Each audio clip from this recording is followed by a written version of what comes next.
আসসালামু আলাইকুম রহমতুল্লাহ। আলহামদুলিল্লাহ, আমি ডাক্তার এসআর খান আছি আপনাদের সাথে। যেখান থেকে এই ভিডিওটা দেখছেন সবাইকে আন্তরিকভাবে মোবারকবাদ জানিয়ে শুরু করছি। আজকে আমরা জানব নারীদের সব থেকে উত্তেজিত যেই অর্গান বা অঙ্গ, সেটার নাম হচ্ছে ক্লাইটোরিস। এই ক্লাইটোরিস সম্পর্কে আমরা অনেকবার কথা বলেছি। ক্লাইটোরিসটা হচ্ছে নারীদের মিলনের শুরুতে যে সুইচ বলা হয়, উত্তেজনা দেওয়া সুইচ, সেটাকে বলে ক্লাইটোরিস। এটা অনেক বিবাহিত পুরুষদেরও অজানা, অবিবাহিত পুরুষদেরও অজানা। এটা জানলে পারে অপকার নাই, উপকার আছে। যেটা খারাপ কাজে যারা না লাগায় তাহলে ইনশাল্লাহ এটা উপকারে লাগবে। এটা হচ্ছে ডাক্তার আলফ্রেড কিনজে, এটা ইংল্যান্ডের একজন সেক্সোলজিস্ট। উনি বলেছিল একটা পুরুষ যদি সঠিকভাবে ক্লাইটোরিসটাকে যদি স্টিমুলেশন, উত্তেজনা দিতে পারে তাহলে সে 70টা নারীকে একই সাথে যৌন তৃপ্তি দিতে পারবে। তো ক্লাইটোরিসটা কি, কোথায় থাকে, তাহলে আমরা একটু দেখাবো। ক্লাইটোরিসটা হচ্ছে নারীদের যোনিপথের ঠিক উপরে আর কি। যোনিপথ, এটা হচ্ছে যোনিপথ। যোনিপথের ঠিক উপরে এই জায়গাটায় একটা ছোট্ট একটা মটরশুঁটির দানার মতন একটা থাকে এই জায়গাটা। সেই জায়গাটায় সাধারণত খালি চোখে মানে নর্মালি দেখা যায় না, মানে বিশেষ করে অবিবাহিত নারীদের দেখা যায় না, বা বিয়ের প্রথম দিকেও দেখা যায় না।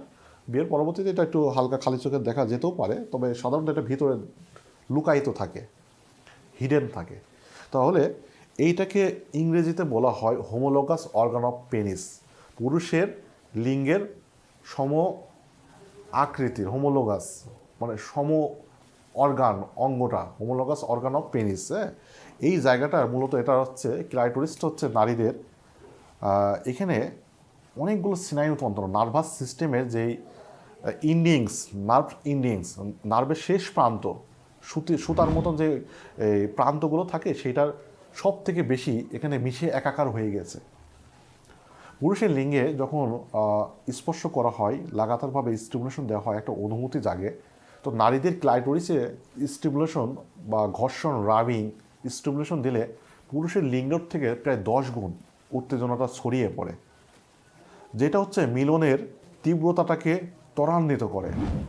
কেউ যদি ক্লাইটোরিসে উত্তেজনা ব্যতীত যদি মিলনটাকে শেষ করে দেয় তাহলে সেই নারী প্রায় বলা হচ্ছে যে 5% বা 2% সে মিলনের তৃপ্তি পাবে কিনা সন্দেহ। আর ক্লাইটোরিসে মিলনে যদি সে তৃপ্তি দিতে পারে তাহলে বলা যায় 50% সে সুখ অনুভূতি পাবে। ক্লাইটোরিসের মতন আরও অঙ্গ প্রত্যঙ্গ যেগুলো অংশগুলো আছে, জি স্পট, ডিপ স্পট, এ স্পট, হট স্পট ইত্যাদি ইত্যাদি আছে, সেই সম্পর্কে আমরা ধারাবাহিকভাবে এটা আলোচনা করব। তাহলে আমরা যারা আজকে ভিডিওটা দেখলাম, জানলাম, তারা হচ্ছে ক্লাইটোরিসকে অবহেলা করবেন না। এটা উত্তেজনা মিলনের শুরুতে মানে না দিয়ে এটা মিলনের মাঝামাঝি সময় দিতে পারবেন। ফোর পেলে শেষ হলে ক্লাইটোরিসের দিকে ধাবিত হতে হয়। আর মিলনের শুরুতে যদি নারীর যদি অর্গাজম না হয়, শেষে মিলনের শুরু মানে শেষেও দেওয়া যায়, সেইটা শর্ত সাপেক্ষ কন্ডিশন আছে। তাহলে আমরা আজকে ক্লাইটোরিস নিয়ে টুকটাক জানলাম, পরবর্তীতে অন্য একটা বিষয় নিয়ে আলোচনা করব। আজকে এখানে শেষ করছি। আল্লাহ হাফেজ।